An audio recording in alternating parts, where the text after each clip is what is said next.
Yes, welcome back to my channel. അപ്പോൾ ദേ ഇന്ന് വെളുപ്പാങ്കാലം 4 മണിക്ക് തന്നെ എണീറ്റ് ചേട്ടന് ചോറ് കൊണ്ടുപോകണം. അപ്പോൾ ചോറ് കെട്ടണമല്ലോ, അതുകൊണ്ട് എണീറ്റു. പിന്നെ ഉള്ളി അരിയാണ്, ഇത് മുട്ടക്കറി വെക്കാനാണ്. അപ്പോൾ അതിന് വേണ്ടിയിട്ട് എണ്ണ വീത്തിയിട്ട് മഞ്ഞൾപ്പൊടിയും മുളക് പൊടിയും ശകലം ഉപ്പും കൂടെ ഇട്ടിട്ട് നമ്മൾ അവിച്ച് വെച്ച മുട്ടയെ ഇട്ട് ഒന്ന് ഫ്രൈ ചെയ്തെടുക്കാം. ഫ്രൈ ചെയ്തെടുത്തതിന് ശേഷം ആ എണ്ണയിൽ തന്നെ നമുക്ക് പട്ട, ഗ്രാമ്പ്, ഏലക്ക ഒരെണ്ണം ഇട്ടിട്ട് അതിനുശേഷം നമ്മൾ കുനുകുനായിട്ട് എല്ലാം കുനുകുന അരിയണേ. സവാളയും ഒരു തക്കാളി എടുത്തിട്ടുണ്ട്, അതും എല്ലാം കുനുകുന അരിഞ്ഞതാണ്. പിന്നെ മുളകും അതുപോലെ തന്നെ ചെറുതായിട്ട് കീറി അരിയണം കേട്ടോ. അതിനുശേഷം ഉള്ളി ഇട്ടതിന് ശേഷം മുളകും ഇഞ്ചിയും വെളുത്തുള്ളിയും കൂടെ ഇട്ട് കൊടുത്തിട്ടുണ്ട്.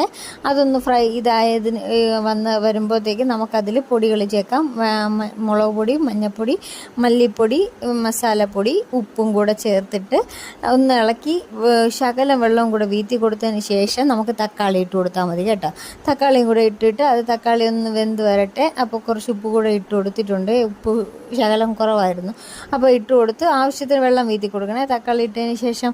എന്നിട്ട് അതൊന്ന് ഇതായിട്ട് വരുമ്പോഴത്തേക്ക് മല്ലിയില ഇട്ട് ഈ നമ്മൾ ഫ്രൈ ചെയ്ത് വെച്ച മുട്ടയും കൂടെ ഇട്ട് റെഡിയാക്കി എടുത്താൽ മതി. നമ്മൾ അടിപൊളി മുട്ടക്കറി റെഡിയായിട്ടുണ്ട്. പിന്നെ ചേന വിഴുക്ക് വരട്ടാന്ന് വിചാരിച്ചു. അപ്പോൾ ചേന കുക്കറിട്ട് ഒരടി എന്തായാലും അടിക്കണം.